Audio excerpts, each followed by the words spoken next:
everybody? You already know who this is. And it's definitely your favorite, utmost higher goddess herself, Shar, coming back at you once again here at the P.E.G podcast, man. It's positive energy generation, because we dead for life, choosing the positivity through all the negativity that's going on in the world, because life be life, and man, it really do. So, I'm always in my bed with artists, public figures, influencers, creators around the world to come and influence you.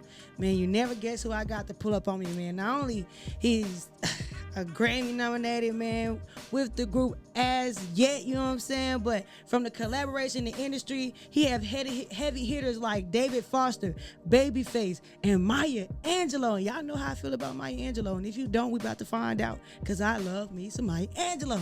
All right, Shawn's career has been a testament, man, to talent and inspiration and determination. So we gonna get into it. He has performed all over in 40 countries. Yes, and appeared in national TVs, and he has made a significant impact in the musical world. So let's really bring on the guest, man. Today, we got the one and only Mr. Shawn Rivera in the building. Hey, what's going on? What's man, good? I'm good. How you feeling? All right, excellent. I'm well. Glad to be here. I'm Thanks for glad having you be me. here too, man. It's Yes, definitely to get you. Definitely a joy to get you on since the day we met. So before we get started, make sure you guys follow, because you never know who this may change or who this may help to push toward their dreams. And before we get started, let's tell people a little bit about Shawn Rivera before we really dive into the meat and potatoes.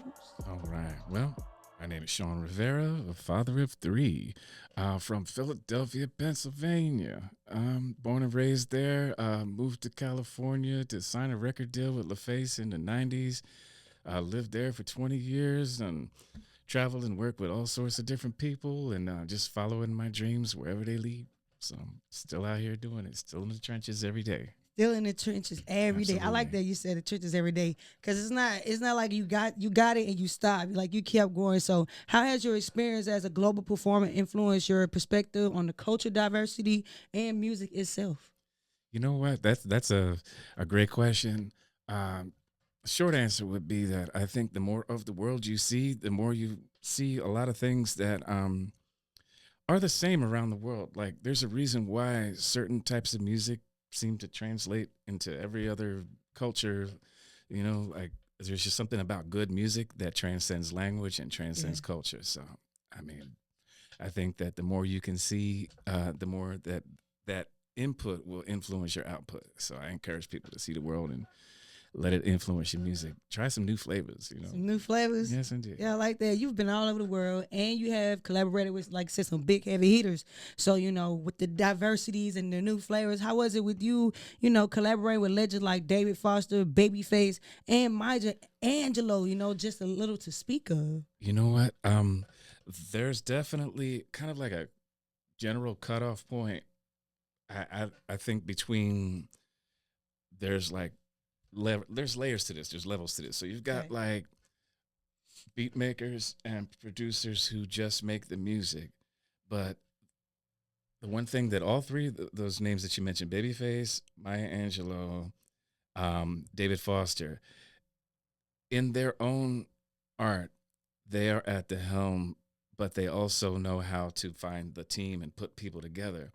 So when I first got into it, I thought, the producer had to play the instruments and write the charts and know every stitch of what's going to happen before it happens. But then when I watched Babyface and I watched David Foster, and also just sitting and talking with Dr. Angelou, she, all of them, like the greats, have this certain energy that they know how to find the people who share the vision and put the team together. Whether they play an instrument or not on that record, they are the instrument. Right. So that's, what I learned is by being a fly on the wall, watching the greats work. The ones who are really great, they inspire greatness in the people around them, and that's what makes the team rise to the occasion. So how did that, what you said, them being able to watch the greats and sit and learn from them, how did that impact your personal experience in the creative process part? You know what? It was, at first it was like really humbling, because you see how much more they're doing behind the scenes, not just creatively, like the workflow, but the standard of excellence, things that can only get done when you have the right team and you have the resources. But at the same time, it was also encouraging because I realized, wait a minute, I could do this. Like Yeah. I'm sitting here watching them, and it just seemed to make sense to me. The process of creation just feels like what I'm supposed to be doing. And when I saw them do it, I said, you know what, I could do this. Maybe I should do this. And First professional production was with David Foster. It was a remake of Hard to Say I'm Sorry. And then Babyface came and put his beat and a snap on that joint, Yeah. and it was a platinum single, top 10 record, and Grammy nomination in '98. So it's been a tough act to follow when your first production goes platinum and gets a Grammy Yeah. nod. I'm sure you're like, oh, Mhm. okay. Now you got like a whole nother level to set, you know. Yes, That's indeed. that's dope. That's dope. But then you was able to sit down with Dr. Maya Angelou, you know, and that piece that you did, I love it. I love it. Why would what did you learn from it, being able to do that special piece and being able to be a part of it even after she's gone? Well, it was a life changing thing just meeting her. If we never did a record together and I just got a chance to sit in the same room and listen to her speak, I would have been that alone would have been like a once in a lifetime thing. But Yeah. um, I was inspired by her poetry, her audiobooks, her works in general, her voice, her life, her autobiographies, her art in such a way that I felt compelled to. I wanted to bring it to another generation, kind of combine my skills and what little gifts I had to pay tribute to the impact she had on my life. Yeah. And 7 years after the record was started, I finally got it to her. Finally got it. Dr. Angelo had a chance to listen to it. I flew to her house in Winston-Salem and sat with her. And more of the life lessons that I gained inform the way I move forward in life, the choices I make. It's really a huge responsibility to be mentioned in the same breath with someone who has set the bar, Yeah. set the bar Wow. as far as just being a Renaissance woman, a person who was not just a figurehead or not just an artist for art's sake or a vanity project. Like she poured her life, her sacrifice, her suffering, her journey. She turned her test into a testimony and turned it into art that everyone could enjoy. There's a reason why there's streets named after her, schools, and shout out to the village, to everyone in the Maya Angelou village. We all still Yeah. keep in touch, the friends and family of Dr. Angelo. Yeah, because she's done a lot within the community, not just the community, but for the culture itself. So Absolutely. being able to, like you said, be a part of that's dope. Just hearing about it gives me chills because I love Maya Angelou from the poetry, from the way she speak, like you said. But you was able to sit down and be in her presence. So Yes, indeed. I'm glad you was able to do that. Now you can bring some of that and pour, like you said, into your art and inspire the next man. That's dope, man. I didn't even get a chance to sit down with her. I'm just excited that you are, just being able to know that you was able to take something from her, such as the great Maya Angelou herself. You know what I'm saying? So, what role does music play for you in bridging culture and generational gaps? You know what? I think that when I first started, I was naive enough to think that it shouldn't matter where you're from. If your music is good, then it shouldn't matter what color, race, gender. You just do what you do. And now that I get older, I think you should still do what you want to do in life. But I think that in order to blend two or more cultures together musically or Yeah. in life, you have to first understand and respect the individuality of each culture. Like you can't just say, "Oh, I'm gonna make like I don't know." So let's say I'm gonna make like a Latin hip hop fusion. But if you don't know nothing about Latin music or hip hop, well, you ain't got no business mixing the two together. You Yeah, know what I'm yeah. saying? So I think you have to give as much respect to each individual culture and society and see their relationship with the music and find the common thread. That's true. That's true. And then we was sat down with the legend himself, Mr. Omar Gooding, Okay. and he said about the same thing when it came to like writing, or when it comes to producing, or when it comes to the acting period. It's about respecting the culture. Even in music, you gotta be able to respect the culture and the different generations that make the culture. Because it shifts, it changes. So you gotta be able to respect it while be in it. Be able to love the art. So I like that you said that because now you get the chance to see like multiple greats saying it. Like it's not just one person saying this, another person saying like to be able to be in the culture, to be in the arts, you got to be able to respect it. You know. Yes, indeed. And I like that you said that. I want to be able to highlight your song that you put for Artist of the Week before we go any further. It was Giggity, right? Yeah, I actually like just the name of it because you think about Giggity. You know, so It's funny because it's not the story behind that name was actually a joke. My friend, shout out to Ray Izadmer. I just finished scoring 9 songs with him for a film called Guillotine last year, and I was working on this single. Uh, Shout out to David P. Stevens who produced the track. He sent me this track and said, "Hey man, what can you do with this?" It made me think of you, and I was just kind of messing around with it. And when I had kind of like a rough of it done, I sent it to my director friend because I respect his opinion. He's working a lot of films and stuff. Yeah. I'm thinking maybe I can get this in a movie or something. So I sent it to him, and he says to me, "I don't know what you're saying in the hook, but it sounds like you're saying giggity." And I said, "You know what? That's what we're calling it. that's what It's really saying get it, girl." But I said, "You know what? Giggity, it is. That's what we're calling it."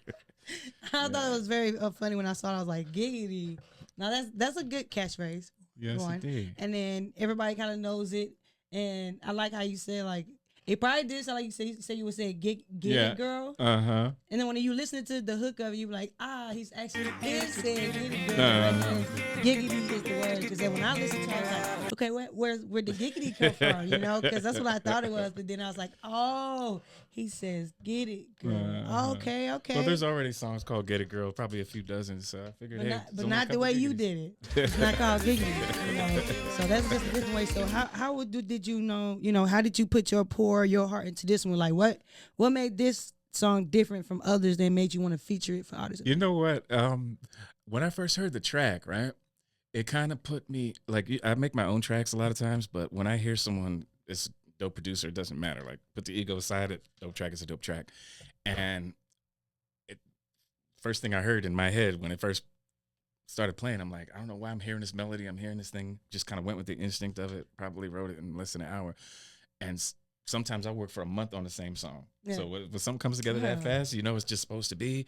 But the thing is, people really loved As Yet for like it's baby making music. Yeah. Everybody says, "Oh, basically. my parents or I used to listen to this. I had no business listening to this as a kid." So I wanted to True. give those fans something that they could put on in the same kind of playlist as Last Night, just something they could listen to. If you still like the flavor of like say 90s R&B, but with a little more modern, don't want to sound like too dated. It was just it just felt like the right thing to put over that track. I don't know. I think it was. I liked it. It has a nice, cool beat to it. Like says like an old school R&B beat to it with a look, faster tempo to it. Makes you want to party a little bit, but very cool and jazzy, in the background. That's how I heard it. So I like it. And you've done multiple collaborations with so many people around the world. But let's speak about the group that you was talking about, As Yet. How was it being in a group? And what would you say would be different doing in a group and now on more of a solo type? You know what? I think that even when you're a solo artist, if you have a team, it's a group effort. So just like we put our kids in team sports to teach them, character and teamwork and those sorts of things, I think I learned a lot from being in groups and being in As Yet specifically. We spent 6 years before we got our record deal just being amateurs and just getting to know each other, like building the brotherhood. And a lot of artists don't do that anymore. True. So now that I'm on my own, I'm never really on my own because if I have a band, that's at least 4 other members right there. That's 5. If you include the singer and you got a drummer, rhythm guitar, bass, keys, and you got background vocalists. Maybe you've got horn section. Like last year I did 8 shows a month for the last couple of years, and it was with an agency, and they would just send musicians you've never met before. They have a chart, and you go for 4 hours with complete strangers who by the time you're finished, you really get to know a lot more about the people you're working with just by the way they play. So I don't think much has changed. The only difference is when it comes to the bottom line of making a yes or no decision. Do we sign this paperwork or do we not? Do we do this show or do we not? Do we ask for more money? The we becomes smaller. There's less people to fight. Got you. And it's natural. like it's like family members. You're gonna fight. You're gonna argue. You're not gonna agree on everything, no matter what. Whether it's a marriage, whether it's a group or a business. But I think that the reason why you don't see as many groups today is because as the music has become more digitally focused and more Yeah.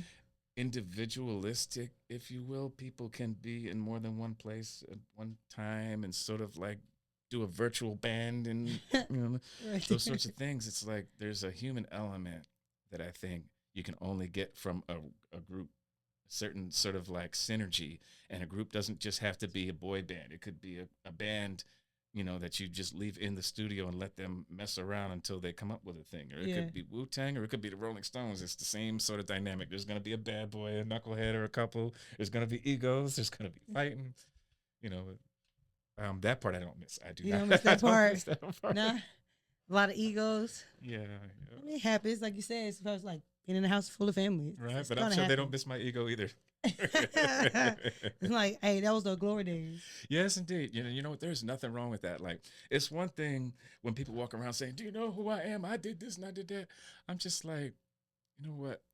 I wake up in the morning, put my pants on two legs at a time, like everyone else, right? Put both feet in and then pull. That's it's really not that hard. I think being in a group is hard in general. Mm. Can you imagine the difference between working for somebody and working with somebody, where your decisions could determine whether your business stays open? Wow. And that's the That's hardest scary thing about, part. yeah, independent artists especially. Message. Well, why would you say that? As far as independently. Because with a record label, at least if there's an upside, which is very few, if any, upsides to a record label, the upside is that you have someone outside of the band to defer to. So let's say that the person signing the check is saying, "Look, I know you might not like this song, but trust me, we're going to promote the crap out of it. We're going to put some money behind it." And a lot of artists will tell you that their first single was their least favorite on the whole record. So sometimes you need like someone outside of your situation. It doesn't have to be a record label, but there's something to be said for being able to say, "Okay, all right, we'll do it. We'll try it your way first. Yeah. You're paying the bills." And I think a lot of artists get caught up in this, and I can go on, but artists get caught up in this thing where they think that because they didn't stitch the outfit, that it don't look good on them. Mm. I mean, as a metaphor. So like, if you do a song and it's your voice and the message is at least neutral and not contradictory to who you are as a person, you'd be surprised how many great songs wind up on other artists because that first artist was like, "Oh, this ain't me," and then it becomes a big hit for somebody else. Right. So like, if you ever see the movie Hitch, that scene when he says "you" is a work in progress. So back to what you were saying before about the cultural exchange. Yeah. I think that the more I embraced a wider diversity of music, the more my work in progress expanded. Like I'm able to produce on different types of genres because of the amount of time I spent living in them. Like having a rock band for 6 years after Yeah. As Yet, touring with them, people didn't even know. Did a gospel record, a hip hop record. Yeah. You didn't know what Kirk Franklin, right? Yeah. Oh yeah. Yeah. So Kirk Franklin, if you've ever seen the movie, which one is it? Kingdom Come. To Kingdom remember Come, the yep. happier times. We have a song on there, and that soundtrack actually won a Dove Award that year. Hey. So we've got everything was but a being Tony. adjustable though. Think about if you had to stay in one spot, then you probably wouldn't have been able to explore those different genres. Yes, indeed. If I hadn't traveled, but also just like, people think it's not cool if you don't listen to what everybody else is listening to. But you got to ask yourself, all the artists that you like, that I like, were informed and, inspired by artists that came before them. Right. So I think that there's no way you can decide to do music as a career unless you were inspired by hearing someone else. I mean, So- you have to have a type of inspiration, or you can't be like sitting in the house and then never heard of it before and they're like, I'm gonna Yeah. go try that. It's probably 9 times out of 10 already been out there. Yes, know. and there's enough stuff that already sounds like what's already been out there. So sometimes the weirdest thing, or just that one little difference that you make, Yeah. that the thing that makes you cringe is probably the best part of the song sometimes, because you're like, "Oh, that's the part I can't get out of my head now. It's that dang part." It makes it the unique part. Mhm. So how did you actually get the piece and being be able to do the Maya Angelou piece? Like, how did that piece You come may apart? write Because you it said you sent down it to her. in- So Well, it started. It's funny because if you watch, it's on my page. There's a little backstory to it on CBS News. But what happened was, I was really in a bad space, and I mean a really bad space mentally, not just questioning whether I should exist or not. And I came across this old Library of Congress audio cassettes, and I was gonna like record over it. I'm like, I don't know what this is because it wasn't marked. And then I pop it in, and I hear this voice, and I'm like, I know that's Maya Angelou. Like, what is she doing on this tape, right? And she's reading, and I just started crying. Like, she's telling the story about how, basically all the things that she'd been through, her autobiography, volume 1, volume 2, and A Brave and Startling Truth. I found that poem. So what happened was I started recording with no promise from nobody, no money. And I just said, you know what? I want to make her poetry into music because a lot of her poems sound like music. The rhythm, the cadence, meter, everything was like in song form.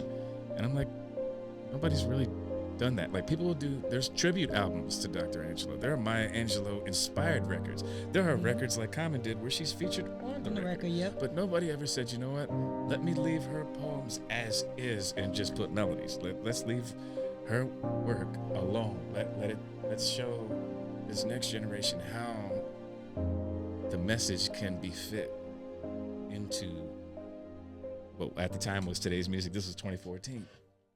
Fast forward, the 10th anniversary of the record is coming up, and people are still playing. I'm finding people online who are syncing up some of the songs from the album to their yoga videos or to their dance troupes and whatnot. So if you haven't heard it yet, Caged Bird Songs, it's a whole album, it's a double disc set out there floating around called Caged Bird Songs. Dr. Maya Angelou's final project before she left.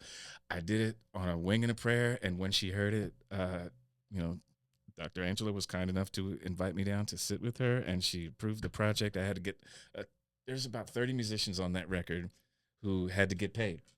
Right. And they recorded, in the beginning, they recorded for free. And then when I got investors to hear the record, they said, you know what, we want in. So I got the investors to pay the musicians at union scale. And a lot of them weren't union, but they still got paid union money, because nobody... if you don't pay people, then they can come back and say you didn't pay them. Yeah, and then be like, all right, I want my cut. Yeah, right? It was a 7-year process from 2007 till the time it came out in 2014. But that's big, though, because it went crazy. Like, the numbers are crazy on that project. And I was looking at, I listened to it over and over, and I was like, Maya Angelou? Oh, my gosh. Well, I never did it for the money, that's for sure. And that's just straight up, is when you do something that you love, that you can be proud of, that your kids and your grandkids can look at, they couldn't pay me enough to do it for free. You know what I mean? Like, that's definitely priceless. About like trying to get famous or be seen, but of course I want as many people to hear the project as possible. But the biggest compliment I ever get is when people listen to the record and say, okay, so what did you do? Like, it's because I wanted it to sound like she went in the studio, and it was her project. Yeah, it definitely sounded like her project, and you definitely did very good on there. So, I don't really like when people do remix, but then I definitely like the way you did it. And I was like, so like I said, I left the poetic part to it, and I love poetry. So to see you do that piece and hear it, I'm like, all right, I can see why it got the views it did. So definitely good on that. Thank you. Was you nervous when you sent it to her? Oh, listen, I was nervous when I sent it to her, waiting for a response back. I was nervous when I got to meet her, and then I'm sitting in her living room. I'm nervous. She done make me cry because she's saying some real deep stuff, and I'm just like, you ever see the Dave Chappelle episode when I was like that. I came out like first day. I'm like, we got to do this again tomorrow. I need to bring a box of tissues with me. Yeah, and her whole family is excellent people. I mean, when I say family, I mean extended family from Cicely Tyson on down. Like, every Thanksgiving, the family would throw this big Thanksgiving village get together, and people would fly in from all over. When I tell you, everybody from Oprah to Tyler Perry, basketball players, athletes, entertainers, authors, anybody you can think of would be at those parties. And you just like legend after legend, Quincy Jones on down, and you're like, oh my Yeah. goodness, I can't believe I'm even in the same In room. the same room, yeah. But you were though, so that's a big blessing. So shout out to Maya Angelou and the whole team, family, loved ones that was able to like be. You was able to be in their presence, and they was able to, cherish your presence too, because you don't get stuff like that. That's the biggest gift in life, that present moment, So thank you for that. I think we all needed that. And you said that if you don't mind me asking, you said you was going through like a rough part when you decided to do that. Sometimes your greatest blessings come through your darkest moment. So you want to share just a little bit about it if you can? You know what? I'm happy to share. All right, cool. At that point, this is around 2007. I think I was disillusioned or disgruntled and disappointed in just the shift that the music industry was making. And still, I mean, looking back on it now, the shift is still happening. It's this really dehumanizing sort of movement away from the things that were once considered skills and of value in the creative space. Yeah. Meaning original ideas, meaning stretching to the limit of your talent, meaning authenticity, meaning nowadays it just, back then, to stay at that time, 90s R&B was done, 2000s R&B, there's some of it that's really good, and I'm not here to criticize anybody's specific art, but what I mean is the move away from and what it was towards what it has and is still becoming. Yeah. It leaves a lot of folks in a position to wonder, number one, who's still looking for what I do? If like good music. Yeah, well, how many people are singing I don't know, a cappella 5 and 6 part harmony and putting out #1 records? Not meaning, like not this they week. cheating, like not meaning at all. And people would rather use autotune and get a vocal coach, or they would rather hire somebody to make. Look, they'd rather take Ozempic than go to the gym. Like, you name it. Like, it's just. I think it was just a collection of things, relationship things, career things. Everything just kind of put me in a crossroads to where I wondered what's the point. And I think I've just become more satisfied with not having an answer to that. Well, because it's still shifting, like you said. R&B has definitely shifted, hip hop has definitely shifted, and it's gonna continue to shift because that's what it does throughout the generations. So I mean, I'm sorry that you had to go through that, but like you said, your darkest moment, you was able to create something so meaningful, something that was impactful, and is left for generations to come. Because everybody's gonna be, you want to know about the late Maya Angelou. That's somebody you're gonna read about forever. So you come across your music, come across that poem itself, that poetry itself, they're gonna come across you. And you know what? When I was working on the project with no guarantee I'd ever meet Dr. Angelou, just the process was healing. The process was healing? Yes, just the process of creating the music to go with the message. Right. So I had to really absorb, the message. And that was, I wanted to give that healing to other people. The message of Dr. Angelou has been through more before I was born than I'll ever have to go through. And somehow she came out on top. So who am I to complain? Message! Who am I to complain? And to be fair, I think I would be more upset if music didn't change. When you really think about it, like do we really want to just freeze everything right here, right now? No, then it'd be oversaturated, Right. In that specific sound and that specific, because everybody got different perspective and views, so it's going to change as generations change. So you want to hear the different way of art being drawn. Right. Well, I want to hear what's going to follow trap music and drill music. What's going to be the next thing that I hate for the next 5 years until the next trend comes out that I hate on for 5 years. It gives me something to do. No. You don't give a fuck. You don't give a damn. Goddamn right, brother. But what are some of your biggest challenges that you have faced in the career industry of music in general? Well, I mentioned earlier that as yet spent 6 years without a record deal, as yet untitled. I mean, specifically at a time when everyone had a singing group, everyone was on a street corner, everybody was out there. Right. And I mean, we signed so many bad deals before we got the bad deal.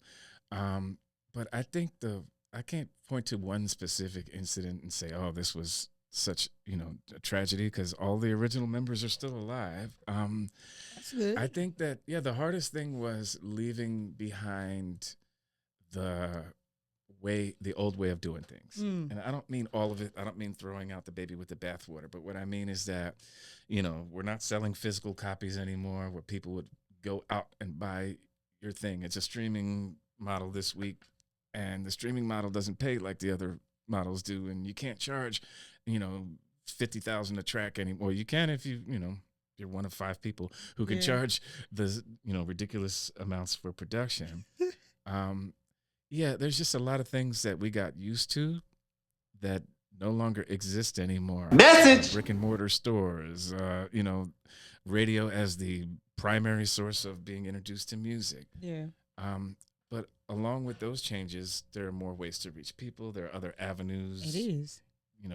I'm sitting here right now because, the era has shifted to a place where we can connect like this. Like you don't have to be, in an office building in Hot 97 in order to reach an audience. No, you don't. Like, you can be on the radio. You got, like, say, podcasting like we are now. Indeed. It's different ways to advertise, market it. And like you said, everything's went from digital, even, like, in the studio, doing studio music. You can do it digitally versus, like you said, physically being in the studio if you got that type of technology. So technology is the reason why music and the acting and all these industries are shifting. And being able to be online, like I said, streaming, you got all different type of streaming platforms. And you're right. And what shocks me, though, is that a lot of artists my age, let's just say if you're in the 40 to 50 something, that generation, our generation, a lot of us hate on technology when I think technology is the reason why I'm still working right now. How else are you going to score a film without an orchestra and without, a 12-piece band and without renting a sound stage and without, you've got the budget for it, we can go. Yeah. But the fact that I can work from here with anyone in the world, work from across the street, work on a bus, work on a train, work on a plane, like those things. Technology is good. I think and it's you a can reach great tool. more people. Like I'm sitting right here, and if I go global, I can reach people from around the world. Versus now, I have to get on a plane and actually go there. I gotta go to Berlin. I gotta go to Bahrain. I gotta go to Augustus. I gotta go to the U.S. Like, instead of doing that, I could just click on the internet. And I can have people to tune in all the way around the world. So it can be frustrating for, ones that didn't have it growing up and they have to learn, like I said, went through different ways the systems are being made. So now I'm going from more hands-on to working how this system is made and this algorithm. And I think it's confusing for some people that's in their 30s and some people that's in their 20s. Like, people are stressing out about algorithms. Because that wasn't the thing in the beginning, but that is the way to get your stuff being seen and out there more. Yes, indeed. So you have a very good point on that. But I think it's more just because of technology advancing. Yes, indeed. And it's just a tool. I mean, only a poor craftsman blames his tools. It's how you use it, I think. I mean, you got to educate yourself behind it. And also, the one thing that we're sitting here on stressing, you can take the time to research it, to learn more about it. But as you go, I think it's like anything, you learn as you go. But I'm glad you was able to use those challenges to better yourself in your career, and you didn't stop. Because imagine if you was going through your darkness right there, you wouldn't able to see that blessing and be able to sit down with Maya Angelou and be in the crowds and around people that maybe if you gave up, you weren't gonna be able to be around them. I think about that every time I look at my kids. How about that? You know what? Every day I get to spend with you. Aww. Yes. That's a very dad thing to say. So how do you actually balance the demands of being, a vocalist, a manager, a producer, while staying true to your artistic vision? You said the authenticity of it. Well, I don't know if I do balance it. I juggle it. I mean, meaning that some days, that's a real answer. Like when we met, I was on stage singing doing a jazz concert. And last week, I just recorded a hip-hop record for another animated feature that's coming out next year. It was a straight-up hip-hop song as characters in the movie. Okay. And, yesterday, well, up till today, I'm working on a rock piece. Somebody came to me and asking for something in the style of like the '90s alt rock, like in the kind of Linkin Park, Evanescence type of Ooh, stuff. yeah. So just within the last couple of weeks, I've done switched three genres, and it's fun. It's almost like getting into character for a movie. Like you research the backstory, you get into what it is that you're trying to accomplish, and the more time you spend living in the world that you're imagining, it starts to become more real, and it manifests into actions and in the creation that results. So I think it's just, for me, I like a challenge. Like if somebody said to me, I bet you can't combine, these two styles, make a country Kendrick Lamar song, or make a, I don't know, make a kid's song, uh, a jazz kid song. I don't know, it's like just whatever it might be. Or imagine if this artist did this type of song.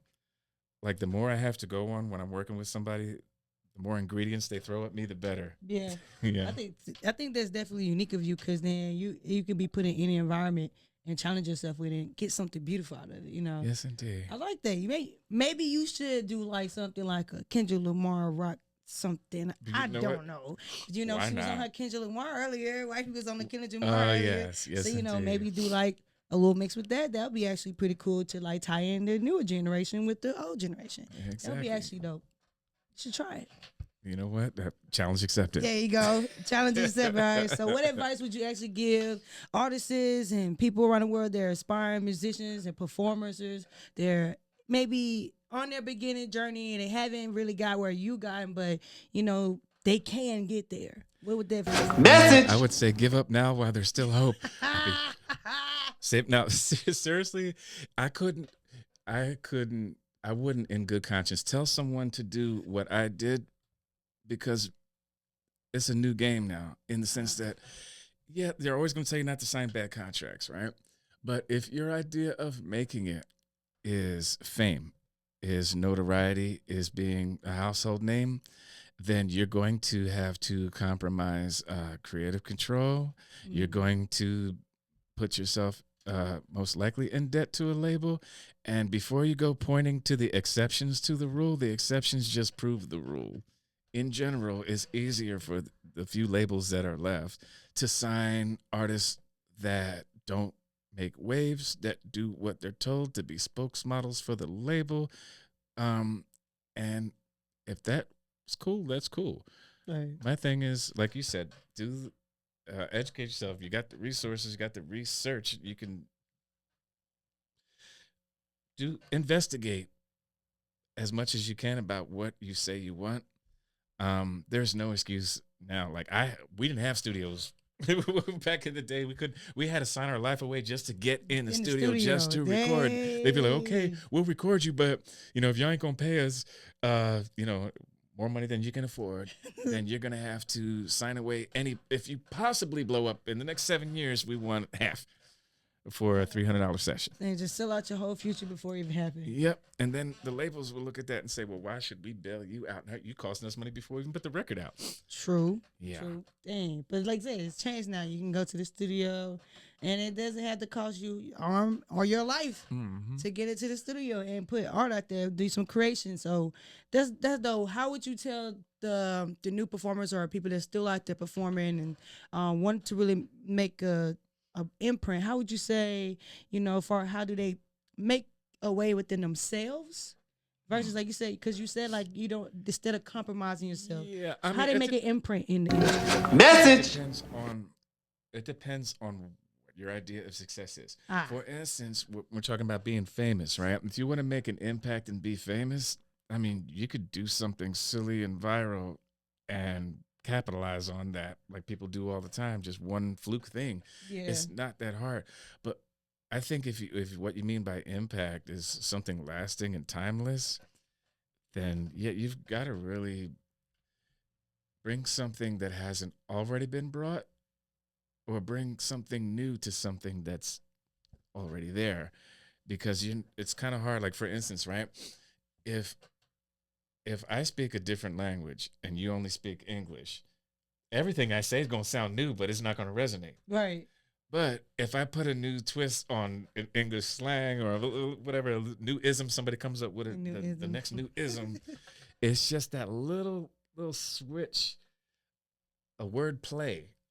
You know what I'm saying? It's always like a slight, like, why didn't I think of that moment? That makes all the difference. Yeah. So I think most people are sitting on great ideas. They just don't write them down. They don't take it seriously. They're letting doubt get in their mind, or their friends or whatever, or it's not perfect. So they don't. So my thing is, if you're an artist, you know you're an artist, trust your gut, do the thing.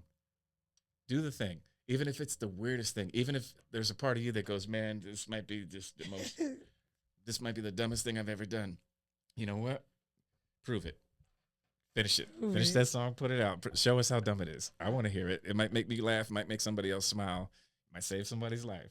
Dang, that's actually good advice. Be weird, okay? It's okay to be weird. Everybody's weird some type of way. I feel like everybody's weird. They try to hide it. So I'm gonna find out what type of weird y'all are. Maybe it's creepy. No, don't be creepy. I'm just kidding.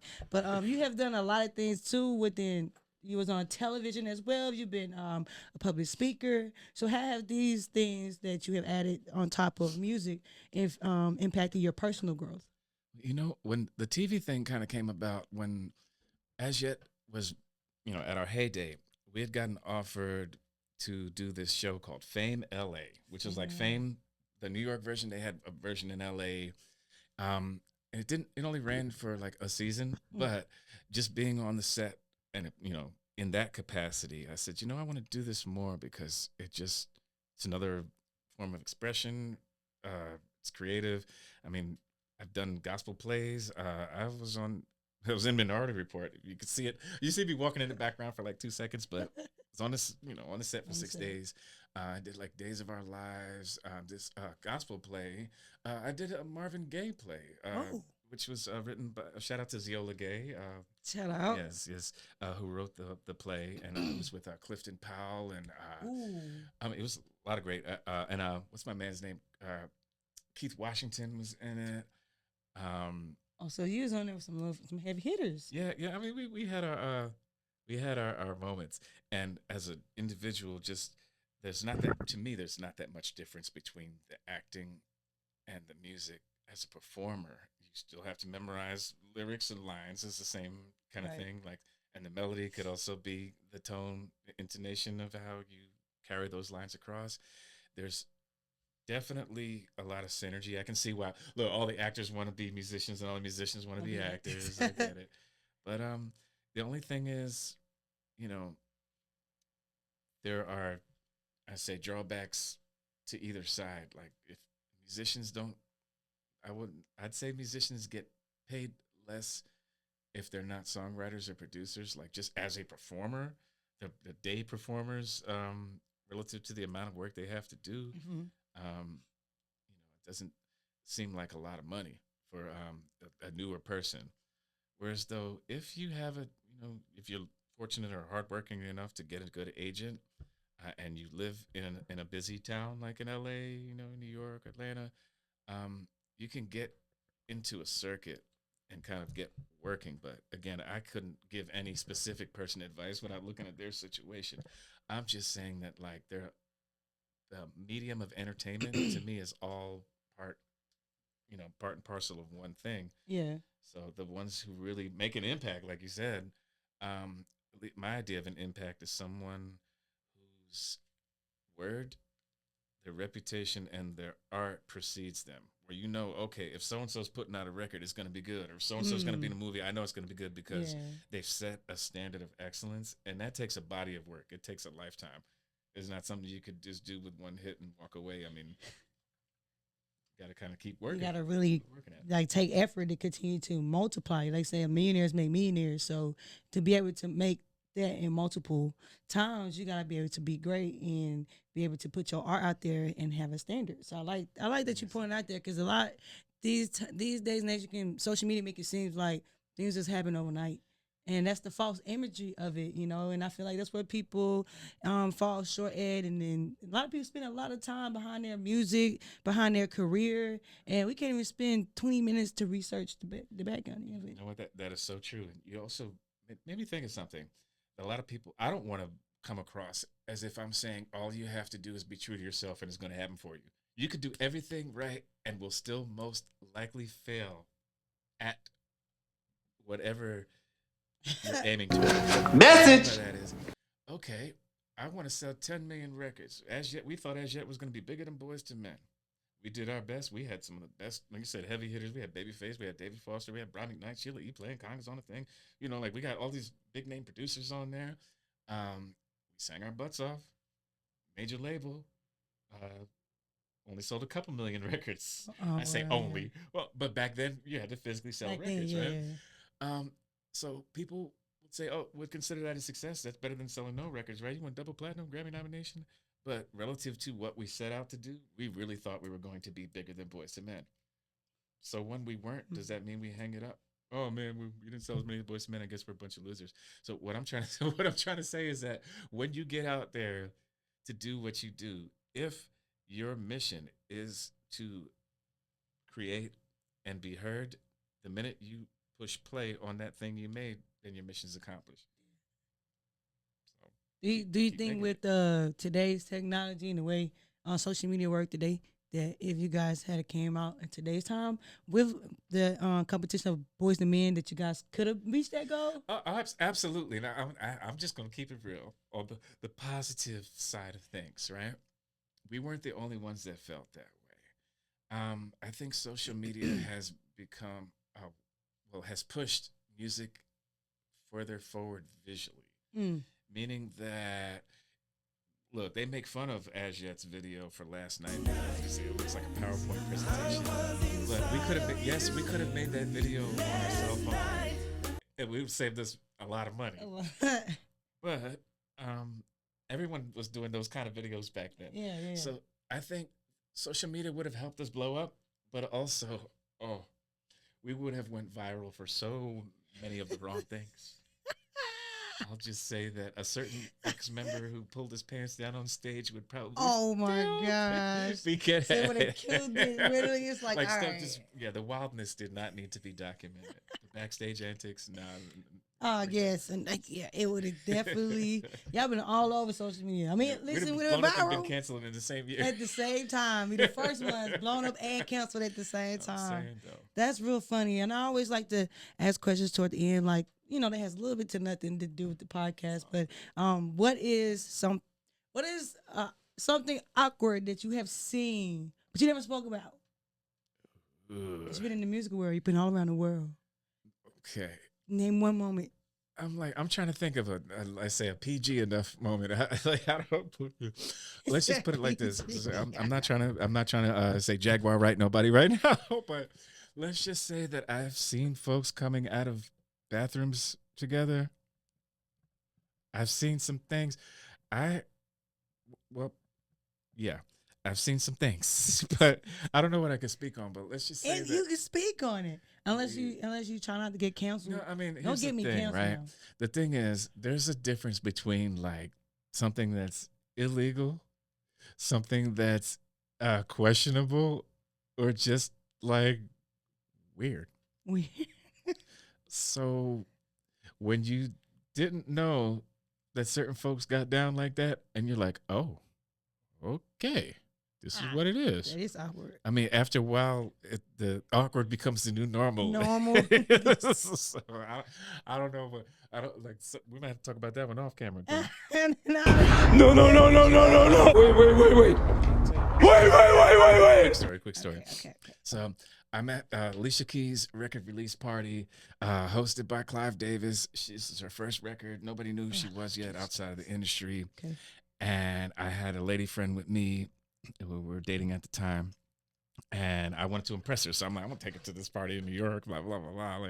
So we go to the Clive Davis party, and I mean, everybody's there. Aretha Franklin, Usher, Whitney Houston, you name it. And I look over, and I see Luther Vandross. God rest his soul, right? So Luther Vandross, God rest his soul. He comes up to me and he says, "Oh my goodness, Shawn Rivera." And I'm looking at him, I'm like, how does he know my full name? Like, and of course, my lady, she's impressed. She's like, "Oh, Luther knows you." Oh, they're like, "Oh, right." So I said, "Excuse me, but I just have to ask you, is it okay if I call you Mr. Vandross? He says, call me Luther. I said, Luther, I just want to know, how do you maintain your voice over all these years? Do you have like a regimen, a diet, a routine, or is it just like natural? Do you have warm-ups? He looks at me and he says, well, I'd prefer to discuss that in a more intimate setting. And he hands me his hotel key and walks away. That was awkward. I mean, on one side, I was flattered that he had the courage that he thought about me enough that it was kind of like. There has to be some courage there. But it wasn't necessarily my cup of tea. So I took the key, but I never called him. You know, like I don't know what to do with that. Look, I never told my lady at the time either because I thought it was much cooler for her to just think me and Luther were like cool and decide I'm going to put him on blast, you know. But that's one of the tamer stories I could tell. It definitely would have killed it. She was not going to call you back. If you had She'd be like, where you at? Oh, I'm still with Luther. It's like 3 in the a.m. Like, I swear, we're just having coffee. We're just having coffee. Going over the regiment. God rest his soul. Well, that's definitely fire. All right. You got me with that one. I'll let you slide.